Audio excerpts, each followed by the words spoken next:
அத்தியாயம் 14. மித்ரா அதே இடத்தில் சிலையாக நிற்க சூடான மூச்சுக்காற்று அவள் கழுத்து வளைவில் பட்டதும் பயந்து அலறி விழப்போனவளின் கொடியிடையை கை வளைத்து பிடித்திருந்தான் ஆதி.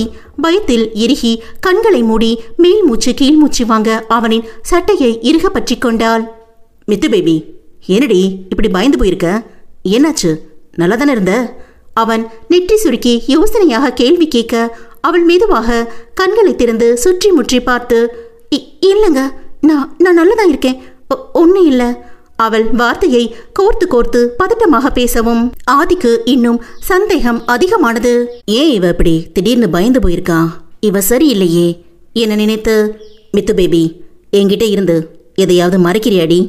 அவன் குரல் அதிகாரமாய் ஒலிக்க அதில் சற்று பயந்து, இல்லையே, நான் என்ன மறைக்க போறேன் உங்ககிட்ட? அதெல்லாம் ஒன்றும் இல்லை. அவள் கொஞ்சம் சாதாரணமாக சொல்வது போல் சொல்லியும் ஆதிக்கு ஏதோ தப்பாய்ப்பட்டது.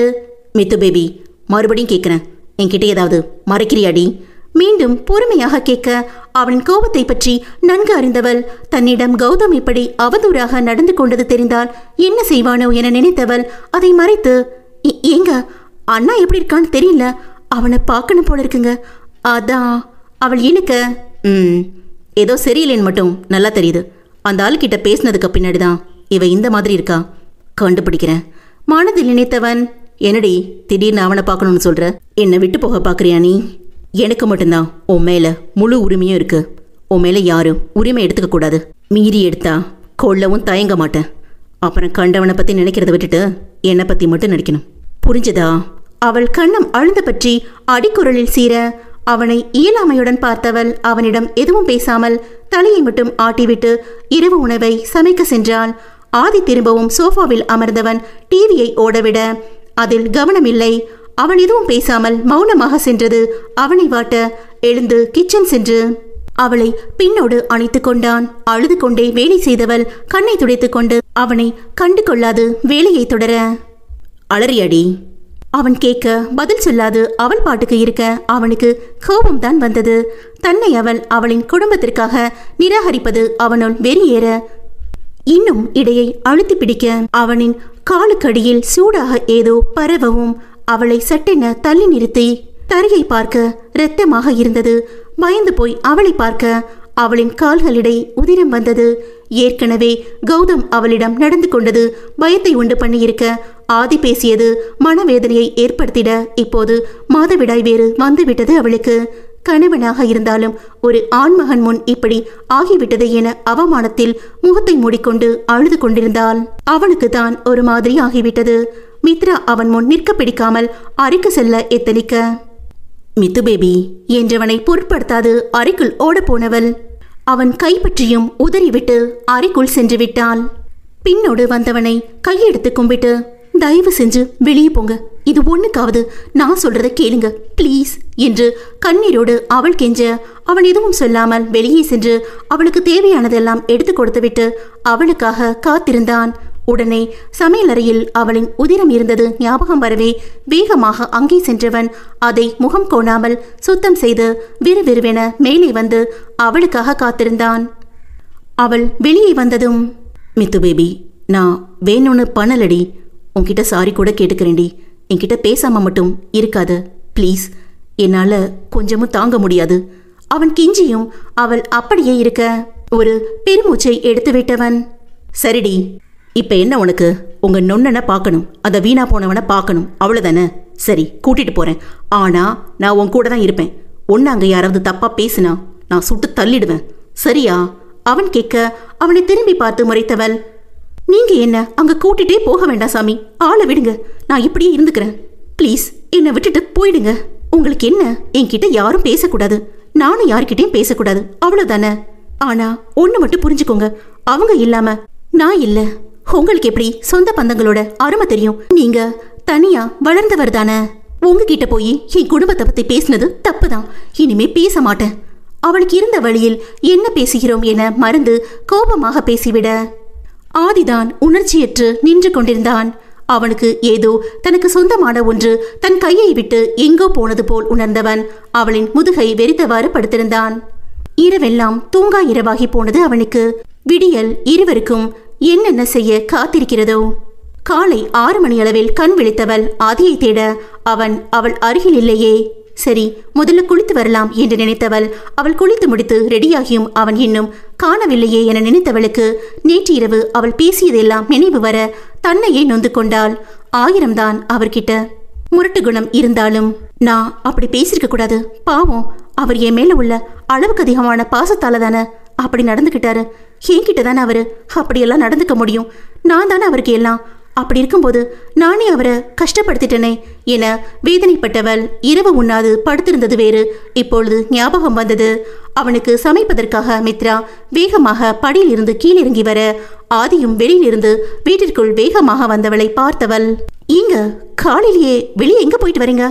சரி வாங்க, நான் டீ போட்டு தரேன், குடிங்க" என்று சொல்லிவிட்டு கிச்சன் செல்ல எத்தனிக்க போனவளின் கையை பிடித்து தரதரவென இழுத்து சென்று காரின் முன்கதவை திறந்து அவளை உள்ளே தள்ளி கதவை சாத்தி அவனும் ஓட்டுநர் இருக்கையில் அமர்ந்து வேகமாக காரை ஓட்ட, "ஏங்க எங்க கூட்டிட்டு போறீங்க? நீங்க நைட்ல இருந்து சாப்பிடல வேற. கொஞ்ச நேரம் இருந்தா நான் சமைச்சிருப்பேன்ல. எங்க போறோம்? என்னாச்சு? உங்க முகம் எல்லாம் ஒரு மாதிரி இருக்கு. உடம்புக்கு ஏதாவது சரியில்லையா?" அவன் நெற்றி கழுத்து என தொட்டு பார்க்க அவளின் கையை தட்டிவிட்டவன் அவளை தீயாக முறைத்த முறைப்பில் முதுகு தண்டு சில்லிட்டு போனது. இருந்தும், "என்னங்க ஆச்சு? கோபமா இருக்கீங்களா?" பயத்துடன் கேட்க திரும்பவும் அவளை முறைத்துவிட்டு எதுவும் பேசாமல் இன்னும் வேகமாக காரை ஓட்டினான். அவளும் இதற்கு மேல் பேசினால் அடிவிலும் என்று நினைத்து அமைதியாக அவனையே பார்த்து கொண்டு வர அவனோ அப்படி ஒருவள் இல்லை என நினைத்து காரை ஓட்டினான். கார் ஒரு இடத்தில் நிற்க, "இறங்குடி" என்றான் கர்ஜனையான குரலில். அவன் கத்தவே வண்டி நின்ற இடத்தை பார்த்தால் அது அவளின் வீடுதான். அவள் இறங்காமல் ஒன்றும் புரியாமல் அவனையே பார்க்க மேலும் கோபம் வந்து ஆதி வேகமாக இறங்கி மித்ரா இருக்கும் கதவை திறந்து அவளை இறக்கிவிட்டவன், "போடி, உங்க நொண்ணனை பார்க்கணும்னு சொன்னல, அதான் கூட்டிட்டு வந்தேன். இனி அவன் கூடயே இரு. எப்பவும் உனக்கு நான் முக்கியமா இருப்பேன்னு நினைச்சேன்டி. ஆனா உனக்கு உன் குடும்பம் தானே முக்கியமா போச்சு. உனக்கு எப்படி நான் முக்கியம் இல்லையோ? இனி நீயும் எனக்கு வேண்டாம். இனிமே கண்ணு முன்னாடி வந்த உன்னை கொன்னுடுவேன்." வெறி பிடித்தவன் போல் கத்திவிட்டு காரை கிளப்பிக்கொண்டு புயல் வேகத்தில் பறந்தான். மித்ராக்கு ஆதி பேசியதெல்லாம் உள்வாங்கிக் கொள்ளவே சிறிது நேரமாக மனமுடைந்து போனாள். கண்களில் கண்ணீருடன் ஆதி சென்ற திசையே வெறித்து கொண்டிருக்க வெளியில் கார் சத்தம் கேட்டவுடன் அவளின் மொத்த குடும்பமும் வெளியே வந்தவர்கள் ஆதி பேசியதை கேட்க நேரிட்டது. அதுவரை அவள் மேல் இருந்த கோபம் போய் இப்பொழுது அவள் இருக்கும் நிலையும் ஆதி கோபமாக பேசி சென்றதையும் வைத்து அவள் தனியாக கஷ்டப்படுவதை பார்க்க முடியாமல் அவளிடம் வந்து உள்ளே அழைத்து செல்ல கீ கொடுத்த பொம்மை போல் அவர்களிடம் சென்றாள். அவள்தான் யாரையும் கண்டு கொள்ளும் நிலையில் இல்லையே. அதுவரை கண்ணீரை அடக்கி வைத்திருந்த இரு தாய்மார்களும் மித்ராவை கட்டிக்கொண்டு அழ ஆரம்பிக்க சுயநினைவுக்கு வந்த மித்ரா தன் குடும்பத்தில் உள்ள அனைவரையும் பார்த்தவள் அம்மாக்கள் இருவரும் அழுவதை பார்த்து, "அம்மா, சித்தி, அழாதீங்க, எனக்கு ஒண்ணு இல்ல" என்றால் அவர்களை சமாதானம் செய்ய. "பேசாதடி, அவன் உன்னை எந்த அளவு மிரட்டிட்டு போனா அதை பார்த்துட்டு நாங்க சும்மா இருக்கணுமா? உன்னை எப்படியெல்லாம் ஆசையா வளர்த்தோம், கடைசியில் இப்படி போய் ஒரு கொலகாரங்கிட்ட போய் சிக்கிட்டு எடி மித்ரா." அவர்கள் புலம்பியல மித்ராவுக்கு கோபம் வந்தது. "அம்மா, அவர் ஒன்று கொலகாரர் கிடையாது. என் மேல வச்ச பாசத்துல என்ன பண்ணணும்னு தெரியாம இப்படியெல்லாம் நடந்துக்கிட்டாரு" என்றவர் எழுந்து முன்னே சென்று, "எல்லாரும் என் கூட வாங்க" என்று நிலன் இருக்கும் அறைக்கு சென்றாள். அத்தியாயம் 15. நிலன் இருக்கும் அறைக்கு சென்றவள் அவன் கண் மூடி படுத்திருக்க மித்ரா வந்திருக்கும் செய்தி கேட்டு விக்ரம், சரணம் கூட வந்துவிட்டனர். மெதுவாக, "அண்ணா" என்றால் கண் திறந்து பார்த்தவன், "மித்துக்குட்டி, வந்துட்டியா? அவன் உன்னை கொடுமைப்படுத்துறானடா. உன்னை இந்த நிலைமைக்கு ஆளாக்குனவனை நான் கொல்லாம விட மாட்டேன். என்ன தைரியம் இருந்தா உன் கழுத்துல விருப்பம் இல்லாம தாலி கட்டியிருப்பான். அவனை நான் சும்மா விட மாட்டேன்." ஆதி மேல் இருக்கும் வெறியில் நிலன் கோபத்தில் கத்த ஆதியை திட்டுவதை மித்ராவால் பொறுக்க முடியாமல், "போதும் அண்ணா, கொஞ்சம் நிறுத்து. நான் சொல்றத கொஞ்சம் கேளு. அவரின் கழுத்துல தாலி கட்டினது வேணா என் விருப்பம் இல்லாம இருக்கலாம். ஆனா இந்த 4 நாளா நான் அவர் கூட வாழ்றது என்னோட முழு விருப்பத்தோட தான். இதுல என்ன கஷ்டமான விஷயம்னா அவர் உன்னை சுட்டதுதான். அது இப்ப வரைக்கும் என்னால மறக்க முடியல. அதனாலதான் உனக்கு ஏதாவது ஆகியிருந்தா நான் சாகிற வரைக்கும் என்னால நிம்மதியா வாழ முடியாது. நீ இல்லாமலும் என்னால இருக்க முடியாதுண்ணா. இருந்தும் அவர் பண்ணது தப்புதான், நான் இல்லைன்னு சொல்லல. அவர் இதெல்லாம் எனக்காக தான் நான் பண்ணாரு. எங்க என்ன இழந்துருவோமோங்கிற பயத்துல எதையும் யோசிக்காம அப்படி பண்ணிட்டாரு. அவருக்கு நல்லது கெட்டது எடுத்து சொல்லி கொடுக்க யாருமே இல்லைண்ணா. அதான் என்னை பார்த்த நாள்ல இருந்து பிடிச்சு போய் அதை என்கிட்ட சொல்ல தெரியாம எனக்கு கல்யாணம் தெரிஞ்சதும் என்ன பண்றதுன்னு தெரியாம இப்படியெல்லாம் நடந்துக்கிட்டாரு. இதையெல்லாம் அவரு என் மேல உள்ள அதிகப்படியான பாசத்துல தான் செஞ்சாருண்ணா. இதெல்லாம் எனக்கு கல்யாணம் ஆன அன்னைக்கு தான் தெரியும். அது வரைக்கும் எனக்குமே அவரை பார்த்தா பயம், வெறுப்பு எல்லாம் இருந்துச்சு. அதுல பயந்துதான் கல்யாணத்துக்கு ஏற்பாடு பண்ண சொன்னது. கடைசியில இப்படி ஆகும்னு நான் நினைச்சு கூட பார்க்கலண்ணா. நான் விக்ரம் மாமாவை கல்யாணம் பண்ணியிருந்தா கூட சந்தோஷமா இருந்திருப்பேனான்னு தெரியாது. ஆனா என் ஆதியை கல்யாணம் பண்ண அளவுக்கு சந்தோஷமா இருந்திருக்க மாட்டேன். அவர் கோவப்படுவாரே தவிர மனசுல ஒரு குழந்தை. அவரை சுத்தி ஏதோ சூழ்ச்சி நடக்குது. என்ன நடக்குதுன்னு அவருக்கே தெரியலண்ணா. இப்ப கூட நான் உன்னை பார்க்கணும்னு சொன்னதுனால சின்ன பிள்ளைத்தனமா கோச்சிட்டு என்னை இங்கே வந்து விட்டுட்டு போயிட்டாரு.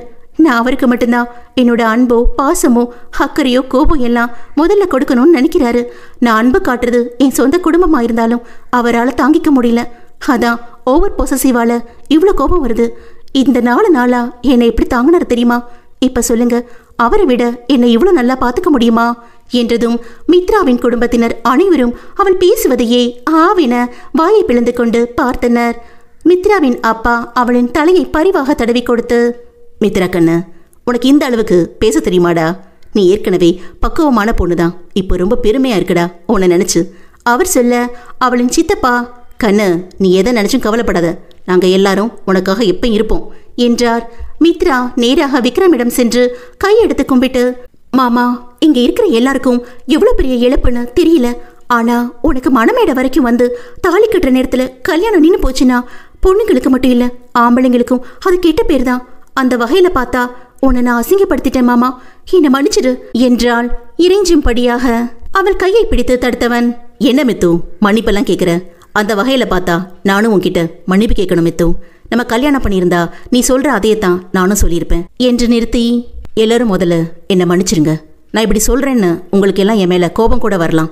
இருந்தாலும் இதை நான் சொல்லிதான் ஆகணும். நீங்க எல்லாரும் என்கிட்ட மித்ராவை கல்யாணம் பண்ணிக்கோன்னு சொன்னப்ப கூட பெரியவங்களுக்காக ஒத்துக்கிட்டேனே தவிர எனக்கு இது வரைக்கும் மித்ரா மேல எந்த ஆசையும் வந்தது கிடையாது. ஆனா எங்க நிச்சயதார்த்த அன்னைக்குதான் இது வரைக்கும் யார் மேலேயும் வராத நேசம் மித்ரா பக்கத்துல வந்த சுபத்ரா மேல வந்துச்சு. ஏதோ மனசுல முழுசா பாரம் கூடின மாதிரி ஆயிடுச்சு. நாளைக்கு கல்யாணம், ஆனா மித்ரா மேல வராத நேசம் சுபத்ரா மேல வந்துருச்சு. இருந்தும் மனசை கல்லாக்கிட்டு சுபத்ரா பக்கம் போற மனசை இழுத்து பிடிச்சு இதெல்லாம் தப்பு, மித்ராக்கு பண்ற துரோகம்னு மனமேடையில 2 மனசா உட்காந்துட்டு இருந்தேன். ஆனா கையில தாலியை வாங்கினதும் சத்தியமா சொல்றேன், இந்த கல்யாணத்தை நான் நிறுத்த பார்த்தேன். ஏன்னா என்னால சுபியை தவிர மித்ராவை மனைவியா நினைக்க கூட முடியல. அதுக்குள்ள என்னென்னவோ ஆயிடுச்சு. அதுக்கப்புறம் என்னோட கவலையெல்லாம் மித்ராவை அவன் கஷ்டப்படுத்துவானேதான், அந்த கவலை தான் பெருசா இருந்துச்சு என்று சொல்லி முடித்தான். இதையெல்லாம் கேட்டுக்கொண்டிருந்த குடும்பத்தினர் அதிர்ச்சியாக பார்க்க சுபத்ராவோ ஒரு கட்டத்திற்கு மேல் சென்று அதிர்ச்சியானாள். விக்ரமால் அவள் முகத்தை கூட பார்க்க முடியாமல் தலை குனிய, மித்ரா தான் அவன் தலையை நிமிர்த்தி, ரொம்ப சந்தோஷமாமா, சுபிக்கு உன்ன மாதிரி ஒரு புருஷன் கிடைக்க அவ தான் கொடுத்து வச்சிருக்கணும். அம்மா, அப்பா, சித்தி, சித்தப்பா, அண்ணா, நிலா, சரண்மா, உங்க எல்லாருக்கும் சுபிக்கும் மாமாக்கும் கல்யாணம் பண்ண சம்மதம் தானே? அவள் உற்சாகமாக கேட்க அனைவரும் சுபியைத்தான் பார்த்தனர். அவள் பதிலுக்காக அவள் விக்ரமை முறைத்து பார்த்து மித்ராவிடம், மித்துக்கா, அதை என்கிட்ட கேட்க வேண்டியவங்க கேட்கட்டும் என்று அவள் சொல்ல, விக்ரம் சுபத்ராவின் கையை பிடித்து, சுபிக்குட்டி, இந்த மாமனை கட்டிக்க உனக்கு சம்மதமாடி? அவன் ஆசையாக கேட்க அவள் யோசிப்பது போல் பாவனை செய்து, சரி மாமா, போனா போகட்டும், நான் உனக்கு வாழ்க்கை தரலான்னு முடிவு பண்ணிட்டேன் என்று சொல்ல குடும்பத்தினர் அனைவரும் சந்தோஷப்பட்டனர். காதலின் அடிப்படையே அன்புதான். அது ஒருவர் மேல் நாம் வைத்திருக்கும் எந்த மாதிரியான அன்பு என தெரிந்தால் பாதி குழப்பங்கள் தீர்ந்துவிடும். இது தெரியாமல் பாதி பேர் தானும் குழம்பி மற்றவர்களையும் குழப்பி விடுகின்றனர். நிலனிடம் சென்றவள், அண்ணா, நீ எதுவுமே பேச மாட்டியே என்றால் சோகமாக. மித்துக்குட்டி, நீ சந்தோஷமா இருந்தா அதுவே எனக்கு போதும். அவன் சொல்ல, அண்ணா, அவரு உன்னை இந்த மாதிரி பண்ணதுக்கு நான் உன்கிட்ட மன்னிப்பு கேட்கிறேன் அண்ணா. இதனால நித்யா எவ்வளோ கஷ்டப்பட்டிருப்பா. பாவம், இந்த 5 வருஷமா உன்னையே நினைச்சிட்டு வாழ்ந்தவ இப்போ உன் கூட கல்யாணம்னு எவ்வளோ சந்தோஷமா இருந்தா தெரியுமா? உனக்கு இப்படி ஆயிடுச்சுன்னு அவ ரொம்ப துடிச்சிருப்பா இல்ல என்று அவள் அழ அவள் கண்ணை துடைத்து விட்டவன், மித்துக்குட்டி அழாதடா, அவ கஷ்டப்பட்டாதான் நான் இல்லைன்னு சொல்லல. அதனால தான் அவ என் மேல எவ்வளோ அன்பு வச்சிருக்கான்னு எனக்கு புரிஞ்சது. எனக்கு எவ்வளோ சந்தோஷமா இருக்கு தெரியுமா அவ எனக்காக அழுததை பார்க்கும்போது. அவ என் மேல இந்த ஈடு இணை இல்லாத அன்புக்கு அவளை நான் இன்னும் சந்தோஷமா பார்த்துக்கணும். நீ கவலைப்படாத மித்துக்குட்டி, அவன் மகிழ்ச்சியாக சொல்ல. ஆமா மித்துக்கா, நேத்து வரைக்கும் ஹாஸ்பிட்டல்ல தான் அண்ணி இருந்தாங்க. அண்ணா டிஸ்சார்ஜ் ஆகி வீட்டுக்கு வந்ததும் அவங்க அம்மா அப்பா கூட்டிட்டு போயிட்டாங்க. நீ வருவேன்னு தெரிஞ்சிருந்தா அண்ணி இங்கேயே இருந்திருப்பாங்க. உன்னை பத்தி தான் ரொம்ப கவலைப்பட்டாங்க என்றாள் நிலா. மித்ராவுக்கு நித்யாவை நினைத்து பெருமையாக இருந்தது. இனி தன் அண்ணனை பற்றி கவலைப்பட வேண்டியதில்லை. நித்யா அவனை நன்றாக பார்த்து கொள்வாள் என. நிலா சுபத்ராவிடம் சென்றவள் அவர்களை கட்டி அணைத்து, நிலா, சுபி, நான் இல்லைன்னு யாரும் ஃபீல் பண்ணாம பாத்துக்கணும், சரியா? நீதான் எல்லாரையும் பாத்துக்கணும் அவள் சொல்ல சரி என்று திரும்பவும் அணைத்து கொண்டனர். மித்துக்கண்ணு, அம்மா சமைச்சு வச்சிருக்கேன், வா வந்து சாப்பிடு என்று சொல்ல அவளுக்கு ஆதி நினைப்பு தான் வந்தது. இரவிலிருந்து சாப்பிடவில்லையே, இப்போது மதியம் 4 மணி ஆகிவிட்டது. அவர் சாப்பிட்டிருப்பாரா என பலவிதமான யோசனைக்கு பிறகு, இல்லம்மா எனக்கு வேண்டாம், நான் கிளம்பணும். நான் இப்போ கிளம்பினாதான் நைட்டுக்குள்ள வீட்டுக்கு போக முடியும் அவள் சொல்ல எல்லாருக்கும் கவலையாகி போனது ஆதியின் கோபத்தை நினைத்து. மித்துக்குட்டி, 2 நாளாவது இருந்துட்டு போயேன். நிலன் சொல்ல, இல்லண்ணா அங்க அவர் தனியா இருப்பாரு. அங்க அவரை சாப்பிட்டியான்னு கேட்க கூட ஆள் இல்லைண்ணா. ஏதோ ஒரு கோபத்துல என்னை இங்க விட்டுட்டு போயிட்டாரு. ஆனா நான் இல்லாம அவரால் இருக்க முடியாது, ப்ளீஸ் புரிஞ்சுக்கோயே அவள் கெஞ்ச சரி என்று அனைவரும் ஒத்துக்கொண்டனர். சரி முத்து, வா, நானே உன்னை கொண்டு போய் விட்டுட்டு வரேன். நீ போக நைட் ஆயிடும், வயசு புள்ள தனியா போக வேண்டாம். விக்ரம் சொல்ல வேண்டாம் என மறுத்தவள் அனைவரும் விக்ரமுடன் போக சொல்லவும் ஒத்துக்கொண்டாள். நிலனிடம் திரும்பி, அண்ணா சீக்கிரம் நித்யாவை கல்யாணம் பண்ணிக்கணும். உன் கல்யாணத்துக்கு நான் தான் எல்லா வேலையும் பார்ப்பேன். உங்களுக்கு கல்யாணம் முடிஞ்ச பிறகு மாமாக்கும் சுபிக்கும் கல்யாணம் பண்ணணும் அவள் சொல்ல அவன் சிரித்துக்கொண்டே தலையசைத்தான். அனைவரிடமும் விடை பெற்று தன் முரட்டு கணவனை பார்க்க பயத்திலேயே சென்றார் மித்ரா. இங்கோ ஆதி மித்ராவை விட்டு வந்து நேராக அவனின் அலுவலகத்திற்கு சென்றான். அப்படி ஒரு ருத்ரமூர்த்தியாக அனைவரையும் வேலை வாங்கியே குடைந்து விட்டான். பசியே தெரியாது விறுவிறுப்பாக வேலை செய்து கொண்டிருக்க ஒரு நவநாகரிக பெண் அவனின் அறையை தட்டி கொண்டு உள்ளே வர அவன் கணினியில் தலையை கவிழ்ந்து கொண்டே வாட் என்றான். அந்த ஒரு வார்த்தையே அவன் எவ்வளவு கோபமாக இருக்கிறான் என தெரிந்து அந்த பெண் குழையும் குரலில், சார் இன்னைக்கு நீங்க அந்த ஹோட்டலுக்கு கம்பெனியோட கான்ட்ராக்ட் மீட்டிங் அட்டென்ட் பண்ணணும் சார் அவள் சொல்ல அந்த பெண்ணை நிமிர்ந்து பார்த்து அதட்டும் தோணியில், ஹேய், ஹூ ஆர் யூ என்றான். சார் நான் தான் உங்க நியூ பிஏ ராகுல் சார் அப்பாயிண்ட் பண்ணாரு, அப்படியே உங்களுக்கும் அட்ஜஸ்ட் பண்ண சொன்னாரு என்று குழையும் குரலில் கூற அவளை கை வளைவில் அடக்கி அவள் அறியாமல் அப்படியே அலுவலக நடுக்கூடத்திற்கு கூட்டி வர அனைவரும் ஆவென அந்த கேவலமான காட்சியை பார்க்க அந்த பெண்ணை அனைவர் முன்பும் ஆக்ரோஷமாக தள்ளிவிடவும் கீழே விழுந்த அந்த பெண் அவனை கலவரமாக பார்த்தாள். பின்புதான் அவள் இருக்கும் நிலையை உணர்ந்தவள் சுற்றி முற்றி பார்க்க அனைவரும் அவளை கேவலமாக பார்த்து பேச அசிங்கம் அவமானமாக போய்விட்டது அவளுக்கு. இருந்தும் சமாளித்து அவளின் கெத்தை விடாமல், மிஸ்டர் ஆதி, நீங்க என்ன அசிங்கப்படுத்தி பெரிய தப்பு பண்ணிட்டீங்க. இதுக்கான பதில நீங்க சொல்லியே ஆகணும். எல்லாரும் என்ன அப்படி பாக்குறீங்க? இவர் தான் என்னை கூப்பிட்டாரு. நாங்க இப்போ உள்ள ஒன்னா சந்தோஷமா இருந்தோம். கடைசில இப்படி எல்லாரும் முன்னாடியும் என்ன அசிங்கப்படுத்துறாரு. என் கூட பழகிட்டு என்னை ஏமாத்த பாக்குறாரு. இத கேட்க யாருமே இல்லையா? அவள் பாட்டுக்கு மாட்டிக்கொண்ட அச்சத்தில் தத்ரூபமாக நடிக்க அனைத்து வேலையாட்களுக்குமே தெரியும் ஆதியை பற்றி. அவன் வேலை செய்யும் அனைத்து பெண்களின் கண்ணை தவிர்த்து வேறெங்கும் அவர் பார்வை தவறாக சென்றதில்லை. கோபப்படுவானை தவிர அவன் யாரையும் நிமிர்ந்து கூட பார்க்க மாட்டான் என்று.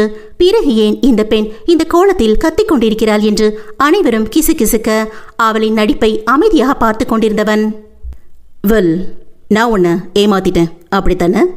ஆதி அமைதியாக கேட்க பயத்தில் எச்சில் விழுங்கி ஆமாம் என்றான். ஓகே என்று தோலை குலுக்கியவன், ராகுல் என்று கத்த ஓடி வந்தவன், சார் டீட்டெயில்ஸ் எல்லாம் ரெடி சார் என்று ஒரு ஃபைலையும் பென் டிரைவ் ஒன்றையும் கொடுக்க அதை வாங்கி பார்த்தவன் கோபமாக அந்த பெண்ணிடம், சொல்லு, அவன்கிட்ட எவ்வளோ பணம் வாங்கின? என் கம்பெனியில் சேர்ந்து வேவு பார்த்து டீட்டெயில்ஸ் திருட எதுக்காக என்ன உன்கிட்ட மயங்க வச்சு இப்படி அசிங்கமாக நடந்துக்கிட்ட? இப்போ நீ சொல்லலை, உன்னை பற்றி மொத்த டீட்டெயில்ஸும் என்கிட்ட இருக்கு. இதை வச்சு உன் ஃப்யூச்சரையை காலி பண்ணி ஒன்றும் இல்லாமல் ஆக்கிடுவேன்.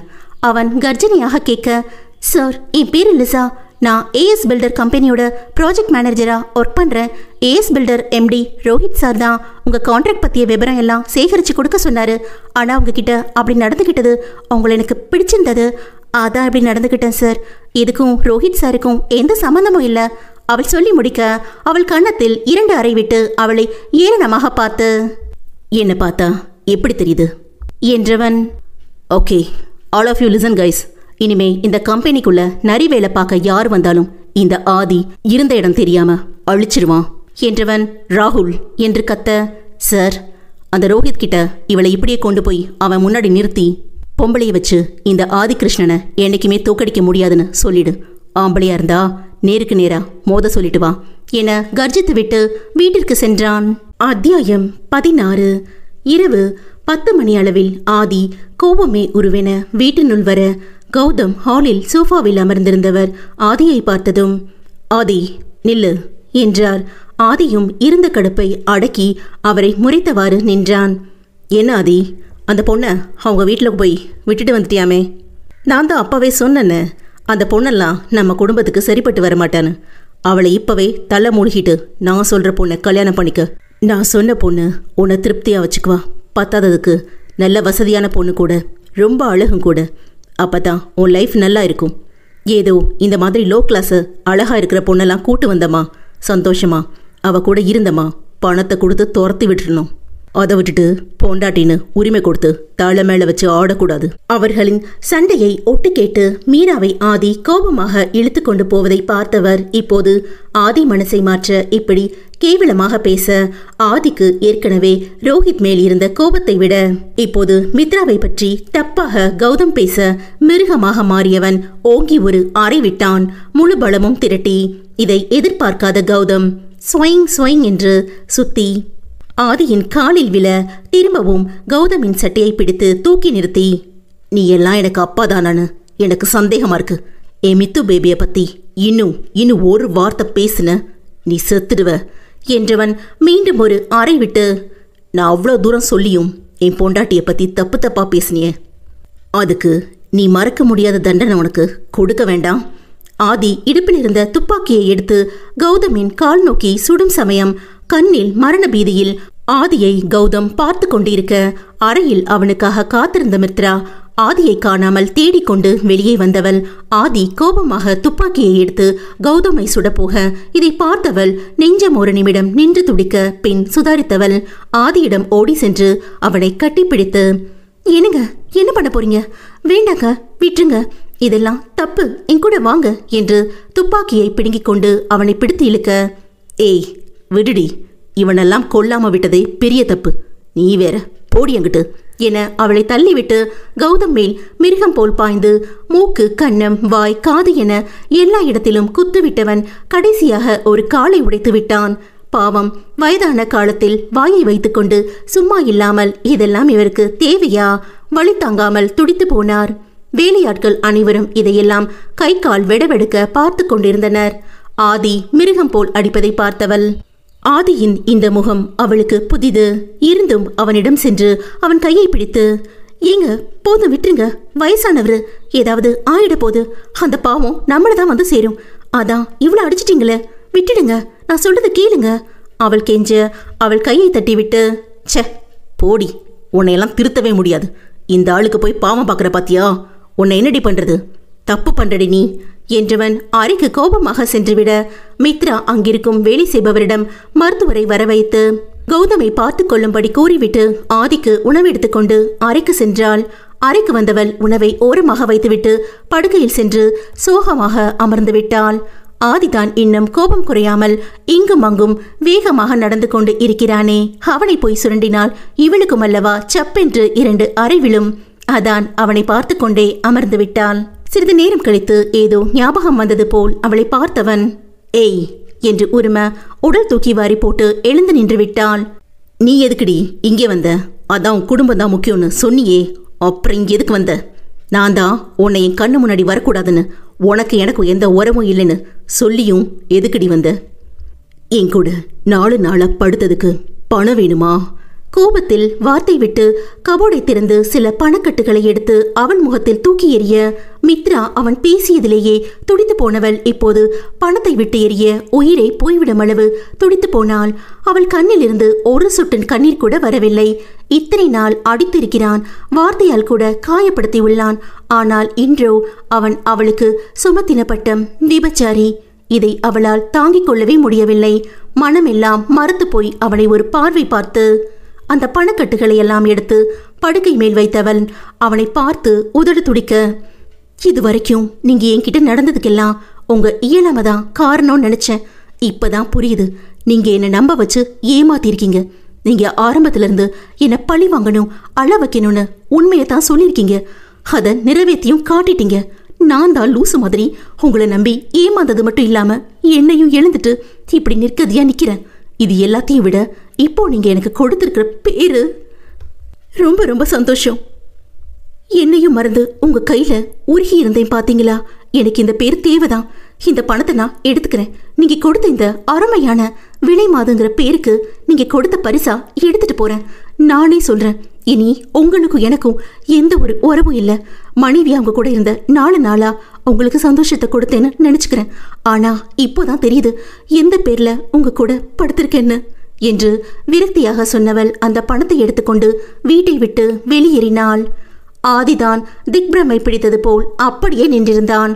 விட்ட வார்த்தையும் செய்த செயலும் இப்போது புரிய ஆத்திரக்காரனுக்கு புத்தி மற்று என்ற கதைதான் ஆதிக்கும் நடந்தது. மற்றவர்கள் மேல் உள்ள கோபத்தை என்ன பேசுகிறோம் என்ன செய்கிறோம் என அறியாமல் செய்துவிட்டான். இப்போது கௌதம் சொன்னதற்கு இவன் செய்த செயலுக்கும் வித்தியாசம் இல்லாமல் போனதுதான் பரிதாபம். தன்மேல் உயிரையே வைத்திருந்தவளை இப்படி செய்துவிட்டோமே என மனம் வருந்தியவன் கண்களில் கண்ணீர் வந்தது. விருட்டனை எழுந்து அவளை தேடி வெளியே ஓடினான். பைத்தியம் பிடித்தவனைப் போல் தேடி அலைந்தான். மித்து பேபி, தப்பு பண்ணிட்டேன்டி. நான் பண்ணது தப்பு தான். அதுக்காக என்னை விட்டுட்டு போயிடுவியா? நீ என்கிட்ட வந்துடுடி. மனதில் வருத்தி காரை எடுத்துக்கொண்டு ரோடு ரோடாக சுற்றி தேடினான். ஐயோ மித்து பேபி, நைட்டு 11 மணிக்கு எங்கடி போன? உனக்கு உடம்பு வேற சரியில்லையே, நீ என்னடி பண்ணுவ? எல்லாம் என்னாலதான் என்று அவன் தன்னையே கன்னத்தில் மாறி மாறி அடித்து கொண்டான். எங்கு தேடியும் மித்ரா கிடைக்காமல் சோர்ந்த முகத்துடன் பைத்தியக்காரன் போல் வீடு திரும்பினான் ஆதி. அறைக்கு சென்று படுக்கையில் தலையில் கை வைத்து அமர்ந்தவன் அங்கு ஒரு மேஜையில் தட்டில் ஏதோ மூடி வைத்திருந்ததை கண்டவன் வேகமாக சென்று அதை திறந்து பார்க்க அதில் இட்லி, சாம்பார், கார சட்னி, சப்பாத்தி, மல்லாட்டை சட்னி, சென்னா மசாலா என உணவுகள் இருக்க அதை பார்த்தவுடன் அப்படி ஒரு பசி அவன் வயிற்றில். நேற்று மதியம் மித்ரா ஊட்டிவிட்டு சாப்பிட்டது. இப்போதுதான் உணவை பார்க்கிறான். மித்ராவை ஆதி வருவதற்கு முன்னமே விக்ரம் அவளை விட்டு சென்றான். வந்தவள் ஆதிக்காக இரவு உணவு சமைத்து முடித்தாள். மித்ரா வந்து அவள் வேலைகளை முடித்து அறைக்கு சென்ற பிறகுதான் கௌதம் வந்தார். அவனுக்காக பார்த்து பார்த்து செய்தவள் ஆதிக்காக அவளின் உடலை பற்றி கவலை கொள்ளாது தானும் இரவில் இருந்து உண்ணாது காத்திருந்தாள். மித்து பேபி, எங்கடி போன? நான் உன்னை எவ்வளோ திட்டியும் நீ வேணான்னு சொல்லியும் கூட எனக்காக பார்த்து பார்த்து சமைச்சு வச்சு காத்திருந்தியா? நீயும் கண்டிப்பா சாப்பிட்டிருக்க மாட்டேடி. மனம் பாரம் கூடி போக அவள் தனக்காக ஆசையாக சமைத்ததை வீணாக்க மனம் வராமல் கண்ணீருடன் உண்டு முடித்தான். அத்தியாயம் 17. சுட்டெரிக்கும் சூரிய ஒளி கதிர்வீச்சு தாங்காமல் இரவு பெய்த பனித்துளிகள் உருகி கொண்டு இருக்க மித்ரா மெதுவாக தனது மீன்விழி இமைகளை திறந்து எழ முயல தன்மேல் ஏதோ பாரம் கூடியது போல் உணர்ந்தவள் அவளின் தலையை மட்டும் உயர்த்தி பார்த்தவள் விழிகள் இரண்டும் வெளியே வரும் அளவு அகழ விரித்தாள் மித்ரா. அவனின் முரட்டு கணவன்தான்.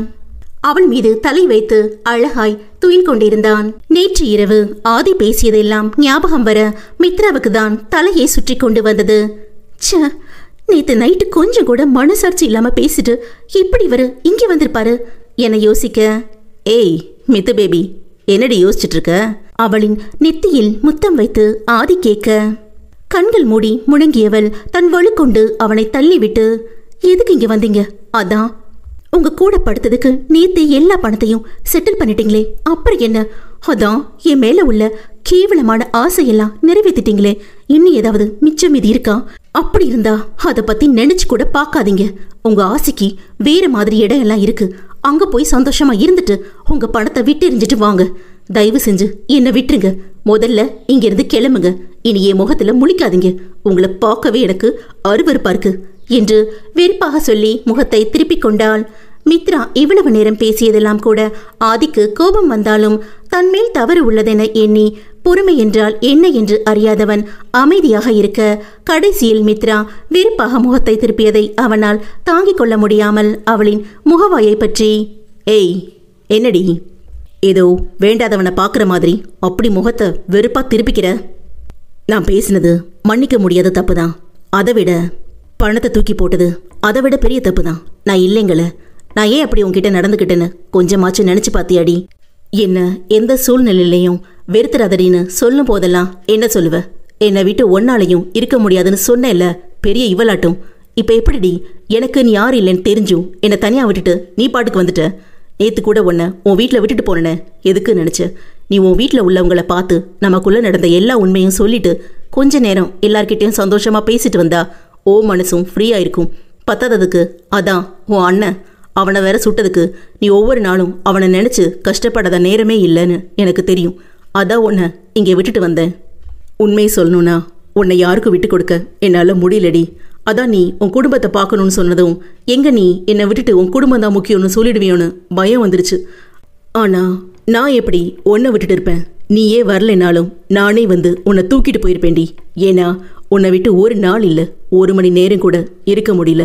இருந்து உன்னை இங்கே விட்டுட்டு ஓ சந்தோஷத்துக்காக பல்ல கடிச்சிட்டு பொறுத்துட்டு இருந்தேன். அப்போ தான் எங்கள் ஆஃபீஸில் என்னென்னவோ நடந்தது. அந்த டென்ஷனில் வீட்டுக்கு வந்தா அந்த ஆள் உன்னை பற்றி தப்பாக பேசினான். அது எல்லாத்தையும் விட உன்னை பார்த்ததும் நீ என்னை விட்டுட்டு உங்கள் அண்ணனை பார்க்க போகணுன்னு சொன்னது, நீ பேசினதெல்லாம் ஞாபகத்துக்கு வரவே உன்கிட்ட நான் என்ன பேசுறதுன்னு தெரியாமல் உன்னை ரொம்ப கஷ்டப்படுத்திட்டேன். என்னை மன்னிச்சிடுடி. நான் உன்னை அப்படி பேசியிருக்கக்கூடாது. நான் உன்னை எவ்வளவோ கஷ்டப்படுத்தியிருப்பேன். ஆனால் நீ எனக்கு சந்தோஷத்தை மட்டும்தான் பார்த்து பார்த்து கொடுத்துட்ருக்க. ஆனால் இப்போ ஒன்று சொன்னியே, நான் உன் மேலே வச்சிருக்கிறது கேவலமான எண்ணமா? ஆமாடி, ஒரு புருஷன் அவன் பொண்டாட்டிக்கிட்ட தான் கேவலமான எண்ணத்தோடு வர முடியும். அதில் எனக்கு எந்த அசிங்கமும் இல்லடி. இன்னொன்று சொன்னியே, என்னோட கேவலமான ஆசைக்கு வேற இடம் போக சொன்னியே, அதுதாண்டி அசிங்கமாக இருக்குது. எப்படி உன்னை பார்த்த இடத்துல வேற ஒருத்திய? ச்சே, இந்த வார்த்தையை கேட்குறதுக்கு ஒன்று கொல்லணுங்கிற அளவுக்கு கோபம் வருதுடி. என்ன பண்ண? உன் உயிர் தான் என்கிட்ட இருக்கே. ஆனால் நீ என்னை வெறுப்பா ஒரு பார்வை பார்த்த பார்த்தியா? சத்தியமாக சொல்கிறேன், உயிரோட துடிக்க துடிக்க சாகிற மாதிரி இருக்குடி. கண்ணில் கண்ணீரோடு சொல்லி அவள் முகத்தை பார்க்க மித்ராவும் கண்ணீரோடு அவனின் முகத்தை கையிலேந்தி அவன் நெற்றி மூக்கு கண்ணம் என முத்தம் வைத்தவள் அழுது கொண்டே, தயவு செஞ்சு உங்களுக்கு யார் மேலேயாவது கோபம் வந்தா என்ன உங்க கோபம் குறையிற அளவுக்கு திட்டுங்க, இல்ல அடிக்க கூட செய்யுங்க. ஆனா இப்படி ஒரு வார்த்தைய என்னால தாங்க முடியலங்க. நான் உங்க கூட பணத்துக்கு.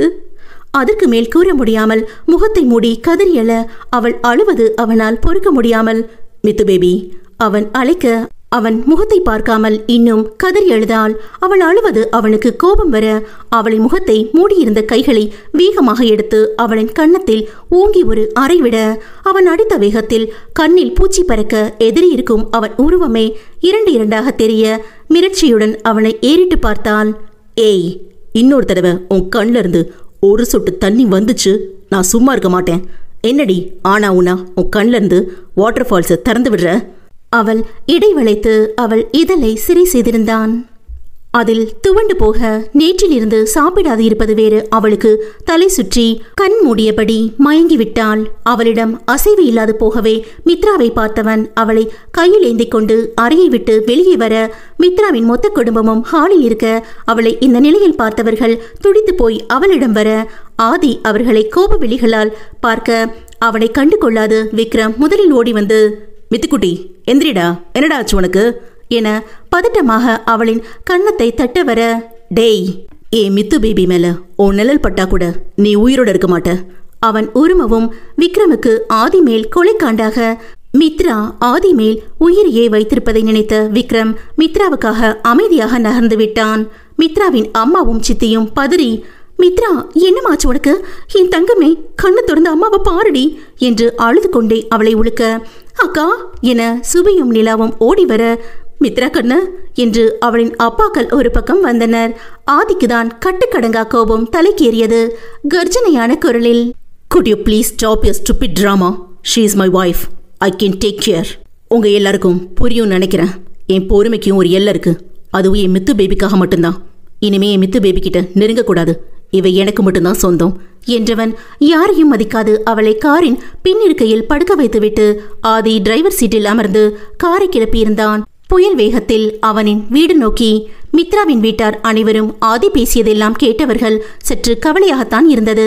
அதிலும் அவன் உங்க யாருக்கும் மித்ராவின் மீது உரிமை இல்லை என்றதும் இன்னும் வருத்தத்தை தர அவ்வீட்டு பெண்கள் அனைவரும் மித்ராவை நினைத்து கண்ணீர் விட ஆண்கள் அனைவரும் யாருக்கு என்ன ஆறுதல் சொல்வது என்று அறியாமல் ஆளுக்கு ஒரு மூலையில் வெறித்து கொண்டு இருந்தனர். இதையெல்லாம் நிலன் அவன் ரூமில் படுக்கையில் படுத்தபடியே கேட்டுக்கொண்டிருந்தவன். ஆதி பேசியது அவனுக்கு கோபம் வந்தாலும் இதையெல்லாம் அவன் மித்ரா மேல் வைத்திருக்கும் அளவு கடந்த நேசத்தில்தான் என புரிந்தவன். இருந்தும் அவனின் இந்த அளவு கடந்த நேசத்தால் மித்ராவுக்கு அவனால் ஏதாவது ஆகிவிடுமோ என்ற பயமும் சேர்ந்தே வதைக்க இருந்தும் தன்னை சமன் செய்து கொண்டு வெளியே பொறுமையாக நடந்து வந்தவன் அனைவரிடமும் கனமான குரலில், இப்ப ஏன் எல்லாரும் இப்படி உட்கார்ந்து அழுதுட்டு இருக்கீங்க? இப்ப என்ன? அந்த ஆதி என்ன சொல்லிட்டாரு? மித்ரா மேல நமக்கு எந்த உரிமையும் இல்லைன்னு தானே? ஆதி அவளை விட்டுடலையே, அவ மேல உயிரே வச்சிருக்காரு. அதான் இப்படியெல்லாம் பேசிட்டு போறாரு. நிலன் சொல்ல, மித்ராவின் அப்பா, என்ன தம்பி பேசுற நீ?